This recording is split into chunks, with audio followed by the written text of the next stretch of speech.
Good evening, Janice. There will be 2,000 mourners inside Westminster Abbey, among them presidents, prime ministers, representatives of the Queen's various charities and, of course, members of the royal family. Buckingham Palace has confirmed that 9-year-old Prince George and 7-year-old Princess Charlotte will be taking part in the procession. They will be walking behind the Queen's coffin as it is taken into the church. At the moment, we're hearing a bell ringing every minute. It will do that 96 times to mark the 96 years of the Queen's life. As for the service itself, it will be very traditional. There will be a sermon from the Archbishop of Canterbury and the hymn Lord's My Shepherd will be played, as it was when the Queen married Prince Philip here back in 1947. Official proceedings begin in just over an hour. Her final journey from the Palace of Westminster to Windsor Castle will soon begin.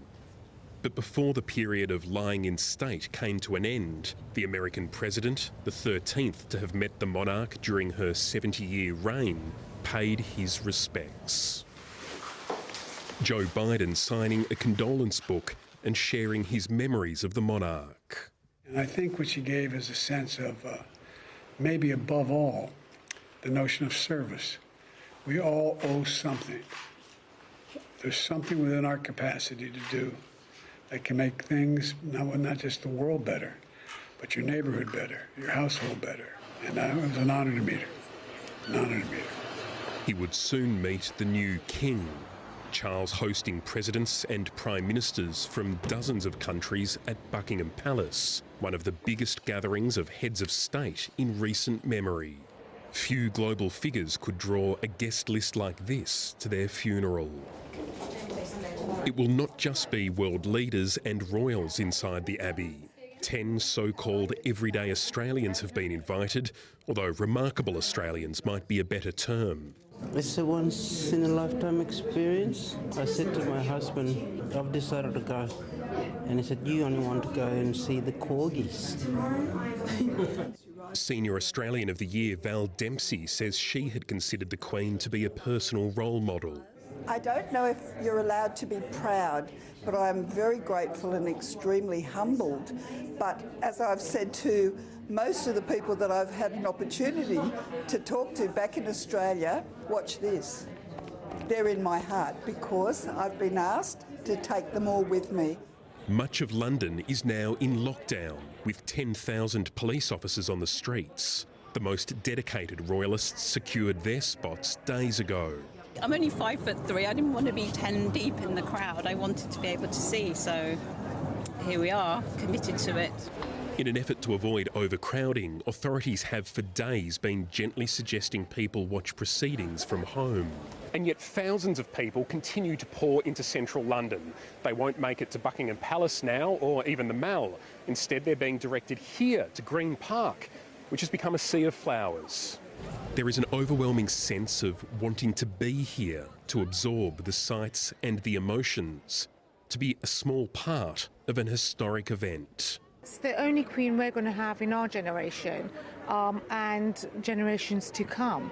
So we just wanted to show our respect, and she's done so much for us, so much for our country, for the Commonwealth, and I wanted our kids to experience this. Across the UK last night, an opportunity for everyone to pay their respects. With a national minute's silence. As King Charles released this message. As we all prepare to say our last farewell, I wanted simply to take this opportunity to say thank you to all those countless people who have been such a support and comfort to my family and myself in this time of grief. It is now the 10th day of mourning. The lying in state period is over. The queue, which stretched for more than 8 kilometres, is no more. It's time for London, the United Kingdom and the world to say a final goodbye to Queen Elizabeth II.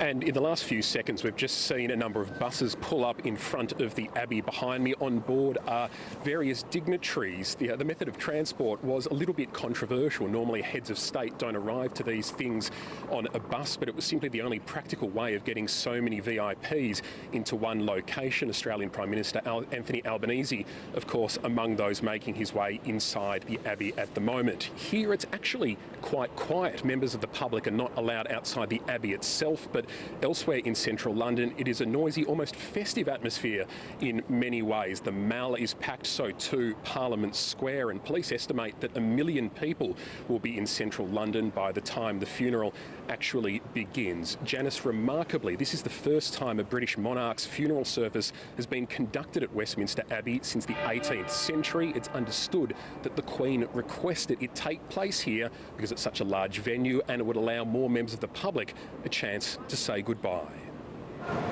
She made history. She became part of history. And so the Queen's farewell was to be an occasion befitting her legacy.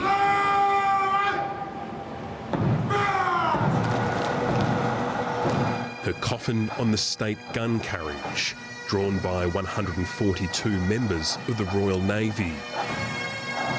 Her family marching behind.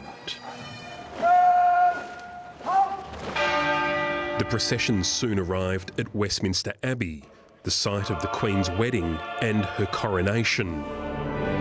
Her funeral, the first for a British monarch at this church since the 18th century. For the Queen's children, a day they had long dreaded, but duty dictates they carry out their roles. Others put aside feuds for family. For the youngest royals, Prince George and Princess Charlotte, this marked the real beginning of their royal education.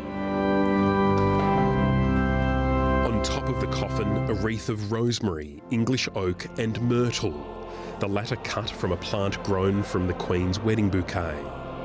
And a handwritten card from her eldest son, reading, "In loving and devoted memory, Charles." The hymns and readings chosen by the Queen herself. A formal state funeral, but one with plenty of personal touches and personal tributes. People of loving service are rare in any walk of life. Leaders of loving service are still rarer. But in all cases, those who serve will be loved and remembered when those who cling to power and privileges are long forgotten. Something for the many presidents and prime ministers watching on to consider as the congregation paused for 2-minute silence.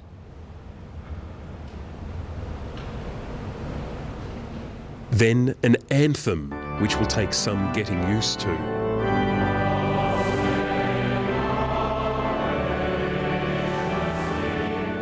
A lament from the Queen's piper, bringing the service to an end. Before her coffin was brought out of the Abbey and into the light.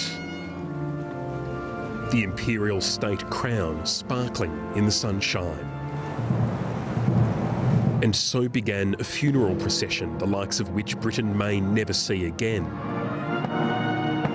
3,000 servicemen and women from across the Commonwealth. This, the most important ceremonial duty they will ever perform. It's a big thing to be a part of history. I'm just one little person a part of it, but hopefully I've made my little stamp on the day and made Australia proud of Australia Defence Force.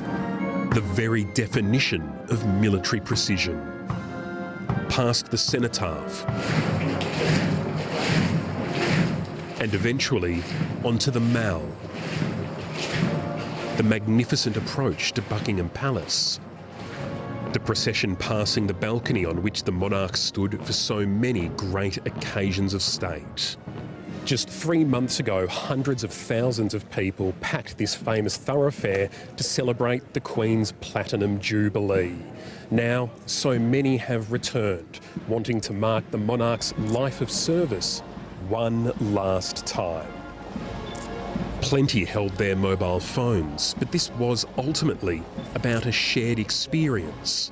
Moments in history like this are not meant to be observed alone. Britain does pomp very well, and it always makes me feel emotional, even when we're doing it for happy occasions. But I did get quite solemn there and a bit emotional when the coffin was going past. But yeah, it's amazing to watch, isn't it? We owe it to the Queen. Yeah, it makes me emotional. Don't start her off. It's been an emotional day. At Wellington Arch, the transfer from gun carriage to state hearse, with a salute from son to mother. And then the journey west, through the streets of London, lined by people, some throwing flowers on the road. Scenes reminiscent of the funeral of Princess Diana 25 years ago. As a young woman, the Queen said her life would be devoted to public service. She was true to her word. And for that, this great city gave thanks.